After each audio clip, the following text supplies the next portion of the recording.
Good morning, everyone. Hoping you can hear me.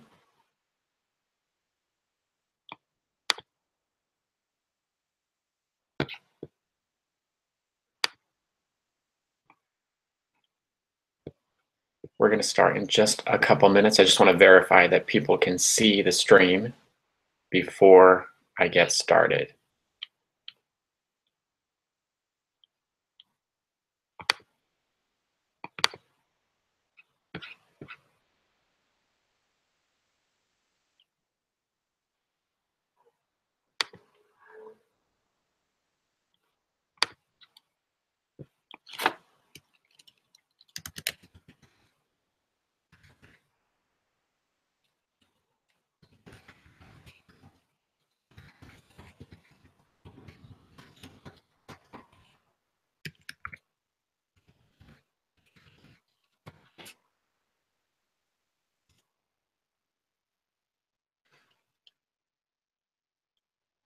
I see some viewers, so I'm hoping you can hear me.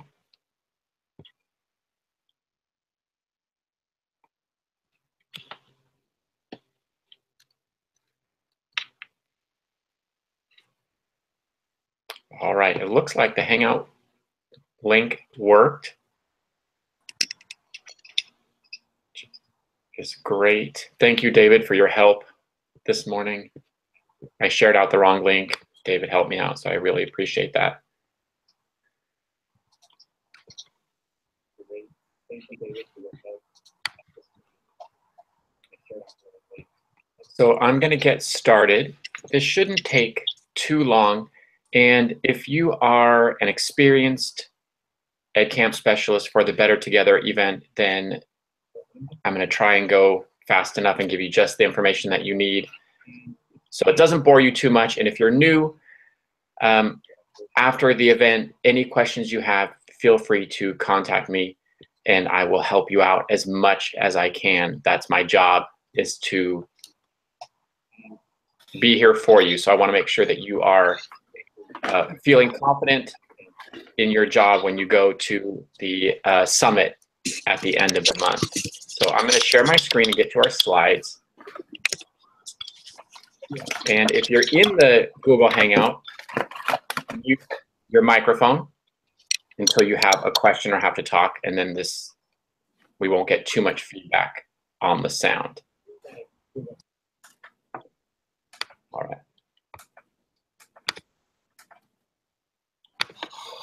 So these are the slides that I'm sharing, and I'm not going to put them full screen because I'm going to give you share a copy of these slides with you so you can go through them again and look at the notes and stuff in the speaker notes. So everything I talk about today and everything, all the materials that I'm going to send links to them this afternoon. So I've created one document called the scope of work document that I'm going to send to you this afternoon that has all the links in it. So everything's going to be in one place for you. So you can go back to that one document and have everything that you need in that one place. So as you are listening and as we're going through the presentation, if you have questions, feel free to use the chat feature.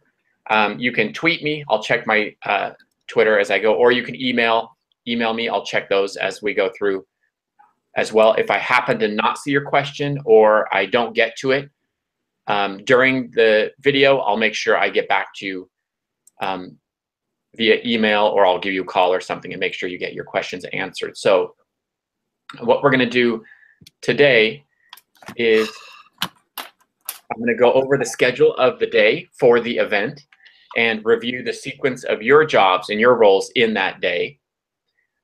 We're going to review the introduction to Edcamp. Those are the slides that I'm providing to you that you'll use to give your introduction at the summit to the attendees. We'll talk a little bit about creating a session board. And if you are experienced on creating a session board, then you probably won't need too much information. If creating a session board is new for you, there's a whole nother video that I will also give the link to about creating a session board that you can watch that will give you more information. We're going to talk about the facilitators, and those are the volunteers that are working at the site that will be in each session, just to kind of make sure that the sessions are running smoothly. So we'll talk about them a little bit. I have a remind group that I'd like you to join, so I can do text mainly on the day of the event. Just if there's last minute details I want everybody to have, then it'll just go give you a text on your phone. And then if I don't get to questions and answers in the course of the video, there's time at the end for you to ask questions if you have any, or always any other time you can ask questions. So here's the schedule of the event. So my one kind of caveat is that each site handles things a little bit differently after 12:30. So up until 12:30, the schedule is pretty set for each site. So between 7 and 8 is the registration. There's usually a light breakfast served. And that's where, and I've highlighted in bold, kind of where you are working during this day. So during that registration time is as an Edcamp specialist where you're kind of working the room. You're going around to the different tables where people are sitting and introducing yourself and asking if they're familiar with Edcamp and kind of talking about how they're going to be generating the session ideas. And that's where, you know, you might have half the people that know what Edcamp is. You might have half the people that have no idea what Edcamp is. So it's kind of your first mini introduction to Edcamp for the people attending the conference. So that's a good time for you to also use the facilitators. Those are volunteers that you're going to be working with that can also do the same thing. They can go around and give people sticky notes and say, hey, if you have an idea of something you want to learn today, or you have a question you want to talk with other people about, write it on the sticky note and put it on the board over there. So it's kind of that 7 to 8 time is you're working the room. From 8 to 8:15, there's an introduction from the site leaders. That's not your job. That's the job of the people organizing the conference. And then the opening keynote will be until 8:50. From 8:50 to 9 is a group activity. And they're actually a two-part. It's part one is they're going to introduce the activity. And again, that's not you. That's the other organizers of the event. So you don't have to do anything there. During all this time, after the registration, once the conference begins, if you've got lots of ideas already for sessions on the board, you can start organizing the board and creating your first group of sessions and assigning them to the different rooms that they're going to be in. So you can use any of that time. It's almost an hour, actually over an hour, until you are needed again. So you can use that time to kind of start building the board while the group activity, the local Ed Talk speaker, those things are happening. So you're really free until 9:15. And then at 9:15, that's when you're going to do your introduction to Edcamp. And it's a very brief overview. And I have the slides for you. We're going to go over them in just a minute. And that's also the time you're going to be finishing building out the board, at least for the first session, which is from 9:35 to 9:45. So you want to get that first session, all the rooms assigned with a facilitator and with a session topic. And then you can see that their Edcamp session number 1 is from 9:45 to 10:30. Then there's a 20-minute break, and they transition into session number 2. And then session number 2 is from 10:50 to 11:35. And then at 11:35 is when they're going to actually do the group activity. And that's not your responsibility, but they will be doing it in the second session. So wherever the conference attendees are, whatever session they happen to be in for Edcamp, in that same room, they're going to be doing the group activity. The facilitators are actually going to be leading that activity in each room. So, and I'm going to talk a little bit about that just so you know what's going on. At 11:50, they transition to the main room. There's a second Ed Talk speaker, and then this last part is where each site is a little different. And I just met with the New Teacher Center yesterday, and so half the sites are done at 12:30, and they're closing. About half the other sites are continuing with afternoon programming. So they're going to serve lunch, and then they're going to have afternoon programming. And I don't know what that is because each site is doing something a little different. So your job, though, really is after you've built the board and have made sure people are going to the sessions and that the sessions are running smoothly, your job really is done. So you don't have to stay past the second Edcamp session. So once that second Edcamp session is done, you're free to leave after you clean up any materials that you used and take down the board and everything. You're free to leave. So and you're also welcome to stay. Like, you can stay and enjoy the rest of the conference, or if your site is closing at 12:30, then you can just be done at 12:30. So that it's really your job is done after the Edcamp sessions are done. You're not required to do anything else. If a site leader asks you to help out with something else and you want to, that is completely voluntary. That is not something you have to do. So feel free to do what you want in that case. So that's an overview of the day.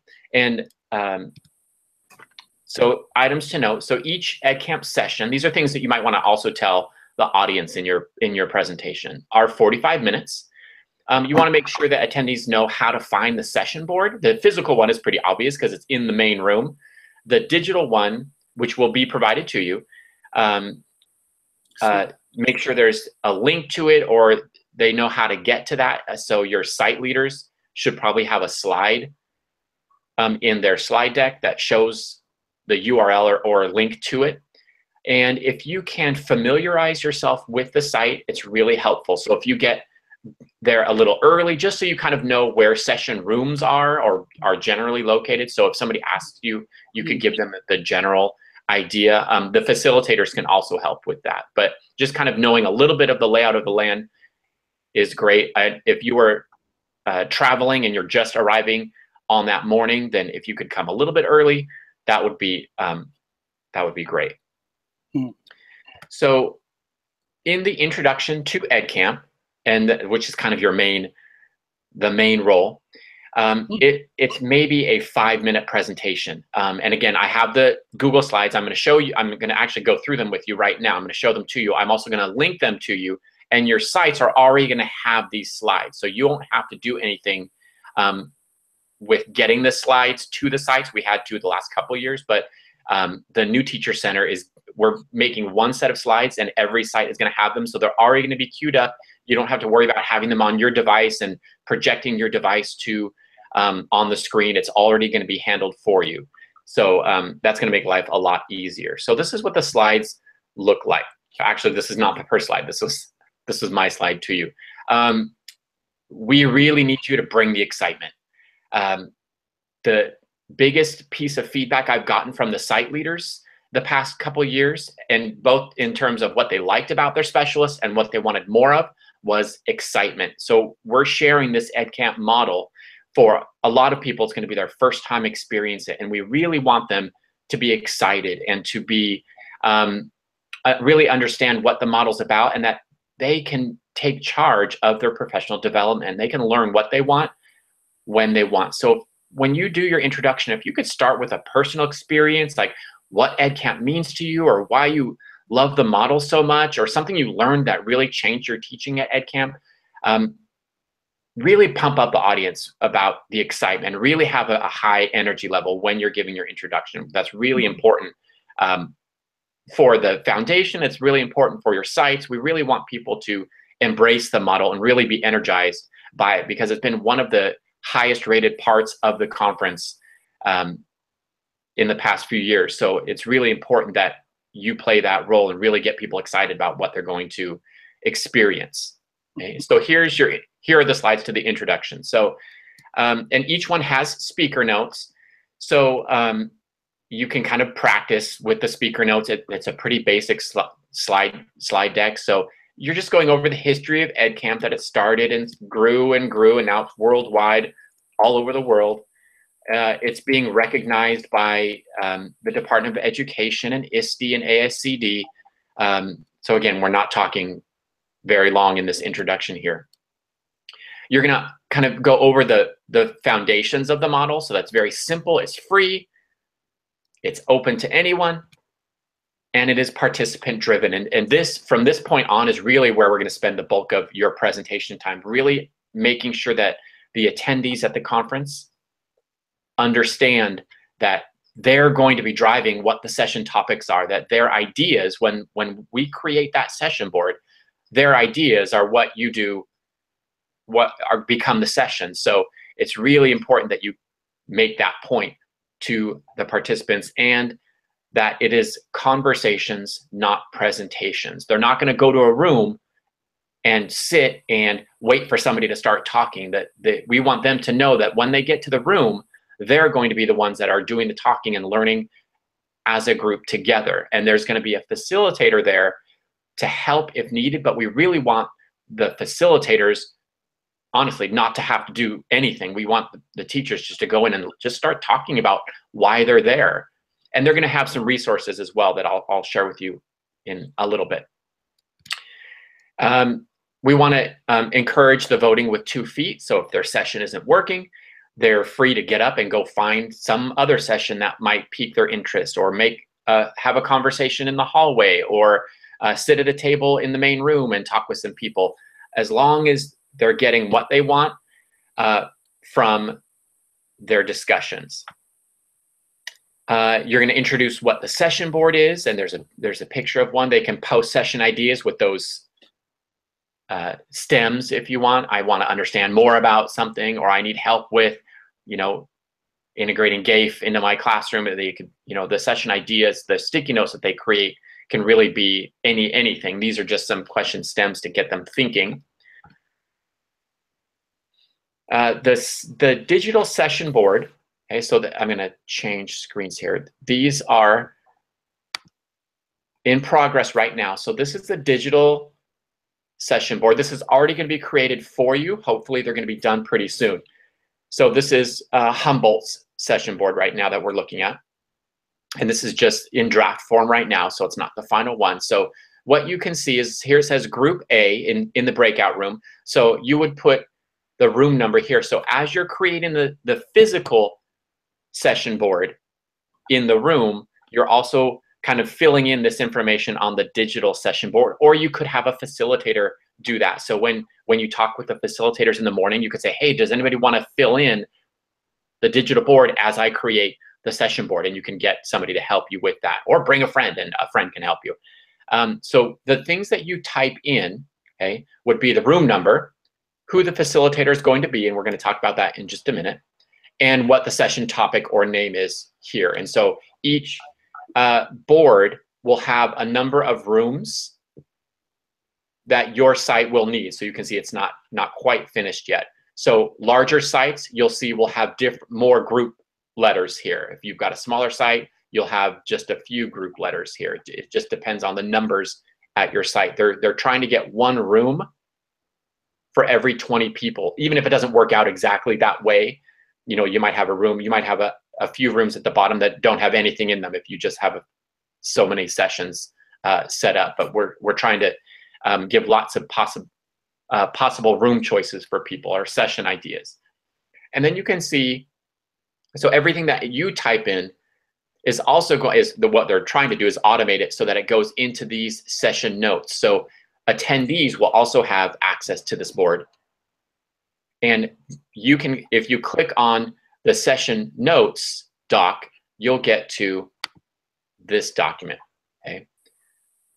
Which would be the collaborative notes that all the attendees who attend that session can click on the notes, and everybody can start adding notes to the session. Your facilitators will be doing that as well. And you can see here the things that you're typing in the session board, okay, are going to be populated right here, so people will know what the room was, what the session was, and then they can add in. We've kind of populated with 3 main parts for the notes: who was there, so they can contact people again, some of the things that were discussed, and resources that were mentioned. And of course, these are completely collaborative. People can add whatever they want to the notes. And then we have this kind of little 5 bullets at the top here to kind of show attendees again that we want them being active, and we want them starting those conversations in each session so they can get something out of it. So that digital board, all of this is already going to be done for you. You don't have to do any of this. It's already going to be for you. They're working on it right now. So I don't have a finalized date yet. I would talk with your site leads about that to see when they've got them, because it's going to be shared with the site leads from the New Teacher Center. This is not something that the Edcamp Foundation are doing. But again, it's not something that you're responsible for. So that's the session board. Okay. So we're just encouraging, and so you're encouraging people to share. So again, we're back to the slides that are being part of your initial presentation. You don't have to do all that introduction to everybody in your initial presentation, because your facilitators can do that in the session.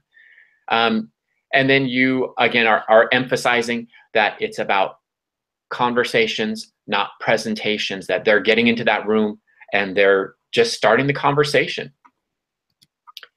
Then you're going to tell them so that is only going to take, that short presentation will take maybe 5 minutes, 7 minutes at the most. So you're going to use the rest of your time up to that break part, or that first session, to build the board, or at least build all the sessions that they're going to go to for round number 1. So let them know that you're going to still take ideas. They can still bring ideas up to you. And then there are a couple filler slides just to show some upcoming dates. And this, I'm not sure that this slide is going to be there, but it may be, so you could just remind people from this slide what the times are for session 1 and session 2, and point out that there's going to be a 20-minute break in between, so they can get some more coffee or use the restroom, and move to wherever their second room is going to be. So it's important that they know where to find the digital session board, so that when they're in session 1, they may not have to go all the way back to the main room to look at the physical board. They could just pull it up on their device and find the second group of sessions, and see what rooms they're going to go to for the second group of sessions. And then there's kind of an ending slide just to reiterate some of those main points. So those slides are, I'm giving you a copy of those slides so you can look at them and go through them and familiarize yourself with them and practice in front of the mirror if that's something you need to do. And then, so all that is going to be provided to you, so you don't have to really create any of it. So, and all the sites are going to have that. So creating the session board. Okay, so if you're experienced with Edcamp, you kind of already know what to do. If you've never created a session board before, you'll hopefully get some tips. And again, I'm going to remind you, there's a whole nother video that I'll give you the link to about and the video is just on creating session boards.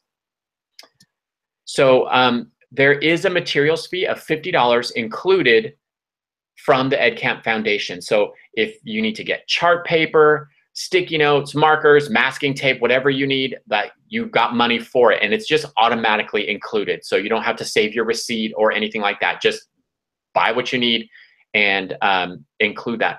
I would recommend contacting your site leads, because they may already have all this stuff and you don't have to buy it, which will save you time. So the only thing is, I would recommend not waiting until the morning of the event to create the physical board. So the one, I'm going to go back a slide, the one that's kind of that grid picture that you can see, I would create it ahead of time on a long sheet of butcher paper or something, instead of waiting the morning of, and it might be a little frazzled to do it the morning of. I would create it before, so all you have to do is come in and slap it up on the wall.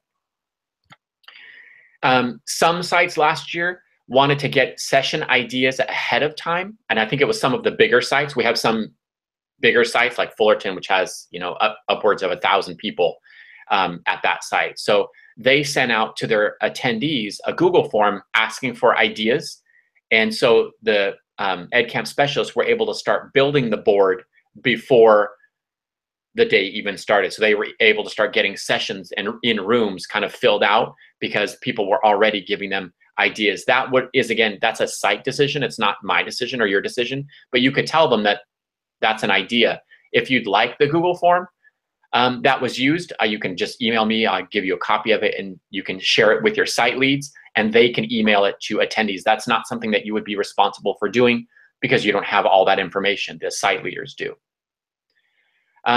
You're going to work the room at the beginning, like I was talking about. During that 7 to 8 registration, kind of breakfast, getting seated time, work the room and start getting session ideas created and written down on sticky notes, and have facilitators like go around and collect sticky notes.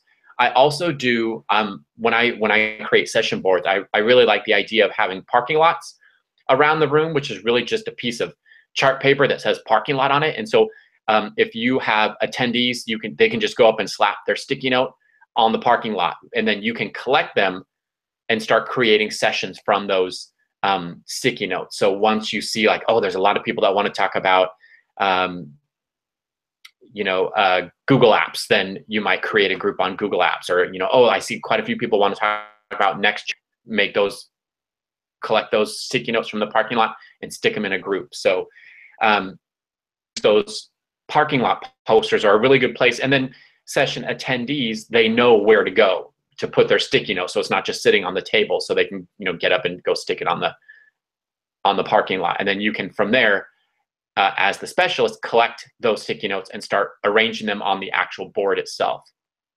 And then again, the digital board is being provided to you. So all you're going to have to do is type in the room number, who the facilitator is, and what the topic is on that. Just 3 things that have to be typed on that board. So it's going to be hopefully pretty easy for you this year.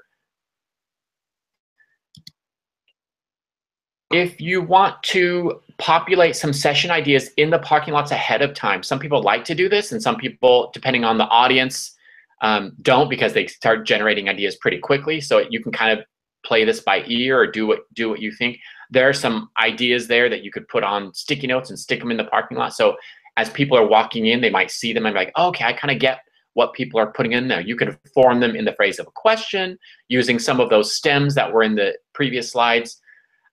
Or just put it as a topic. So, and these are also some of the ideas here were from the CSU site leads about things that they're focusing on in the CSU system in their teacher education program. So that's kind of why you see some of those different ideas there. And then I threw in a couple others just so you can see kind of idea that would be helpful. Feel free to throw some sticky notes ahead of time.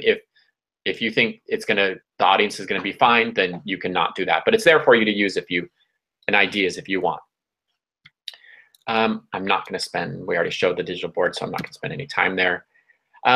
So during that 7 to 8 time, as you're getting ideas from participants, if it's really moving quickly and you feel like you've got enough ideas to create all the rooms for session 1, go ahead and do that. Like, fill out that board, and then during your introduction to attendees, you can say, oh, we've got our first session, looking for ideas for our second session. So they know there's still that buy-in of you're still collecting ideas. So I wouldn't create the entire session 1 and session 2 all at once during that 7 to 8 time, because we want, after your introduction, because hopefully that's going to really motivate people to brainstorm and put some ideas out,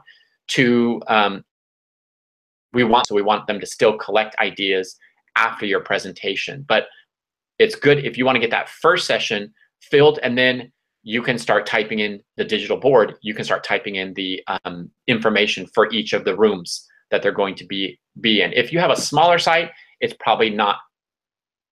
You've got a larger site, it's a good idea to do if you've got enough ideas. All right, before I talk about facilitators, I'm just gonna go check a couple things, see if I'm missing any questions or anything.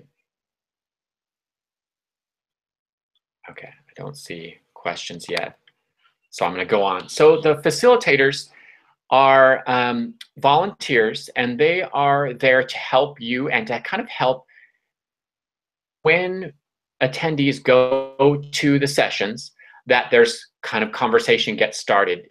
We found that, some rooms, they just get going and they click, and some rooms, everybody's sitting waiting for somebody else to talk. So we've put in facilitators there to, if needed, to get the conversation. Facilitators are getting their own training. and that's going to happen tomorrow. That's not something you're responsible for. And I will actually put a link to their training video in the Google Doc that I'm going to share with you later on, so you can just kind of see what they're being told. I'll go over a little bit of it with you. Facilitators, other than you meeting with them the morning of the event to kind of go over like, hey, can you guys help me collect session ideas, or can you go around to the tables and introduce yourself and just tell them they're going to be here's sticky notes, and if they have something they want to talk about, or a question they have, or something they want help with in their classroom, those facilitators for that. Your job is not to train these people. It's being handled by the new teacher center. So that's something we're working on for you. So you're just there to hopefully kind of get them together and use them for the morning. So talk to them about working the room during that 7 to 8 time. And then they're going to have a sheet, and I'm going to click over to that. It's going to look something like this, okay? Which just gives them the, and this actually is a poster that's going to be in each session room. So everybody that goes into the session will see this as well. So it's again, just to kind of make sure that we spur that conversation. So if you would just make sure that they use this sheet, that they should have a copy of their site. Again, their site is responsible for making this copy, not you. But just so you know, with your site and say, hey, that Edcamp protocol poster, did you make a copy of that for each facilitator? They make sure they have that. It just gives them kind of an outline of their job. And then in their training tomorrow, I'm going to go over what their roles are and how they can help in the session. And I'm going to link this shared Google Doc. But again, this is not your responsibility, but it's there if you just kind of want to see what they're being told, so we know what to expect from the facilitator, because we want them going in being really just a session attendee that helps out if needed. So, but they can help you really with building the session board. So I really encourage you to use those facilitators, even grab a couple if you're finding you need help sorting the sticky notes, saying, hey, can you guys help me sort these sticky notes and find some commonalities and start grouping them so we can start making these sessions. They're there to volunteer. They're great people. So use them as much as you need. I already talked about the session room poster and the training video. The one thing is, think about how our facilitator is going to know which session to attend. So there's supposed to be one facilitator per session. And again, your job is not to recruit these people. That's the site's job. So if you only have a certain number of facilitators and you have more rooms than, and that's not anything to do with you. So it's the site's job. But how would facilitators figure out what session they're going to attend? Is everybody going to just pick a room and stick with that room? So one facilitator gets room 100 and one gets room 101. Or are they going to choose based on interest of topics that they're interested in? Whatever works for you, whatever works for the site and the facilitators is totally fine, but kind of have that idea and of time. So talk with your site leaders about what would work best at the site, and have a plan and make sure the facilitators know what the plan is. So just, again, communication with your site leads about making sure the facilitators know where they're going to go and how they're going to figure out what session to attend. Facilitators are also going to help with the networking activity. This is not something, again, that is part of your job. I just want you to know what's going on during the day. So this is more information than you even need. But in the morning time, the MC is going to introduce the networking activity and what it's going to be. And then after or two, when they're still in that breakout room, they're going to do this actual activity, which is some kind of debrief, and they're going to write on a postcard and share. The facilitator is responsible for doing that in the session.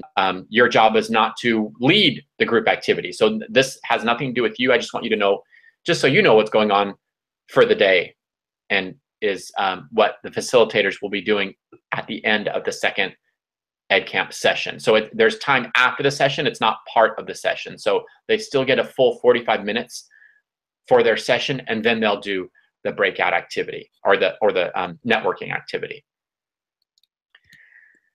So I am going to have that remind group. I'm going to go through this slide. I'm sharing these slides with you, so you don't have to do it right this second. So a remind group number 81010. That's the phone number you text. The message that you're going to type is SPE, and then that will join the remind group so that I can text out any last minute notes or ideas or things happening during the day that you need to know. Join that at some point. So you can come back to it later, and I'll put a reminder out there as well. Contact me. Okay? I'm here for you. My job is to make sure you do your job and feel comfortable doing your job with excitement and with comfort, and you have everything that you need. So email me. I'm happy to on the phone or through email, or you can tweet me. Here for you. I want getting the information that you need. If questions happen from your site and you're not sure if you need to be dealing with it, that's my job, is to kind of be your contact for that. So anything you need, please feel free to call me, contact me, email me, tweet me. I'm here for you. So I hope this helps. I hope you got information that you needed. If you, again, have questions, feel free to contact me, let me know. This video will be posted later this afternoon. I'll be sending an email with that document, that one kind of hub document where we're going to put all the links that I've talked about in this video. You need all in one place. And anytime you have a question, feel free to let me know. So I'm going to do one more check of email to see if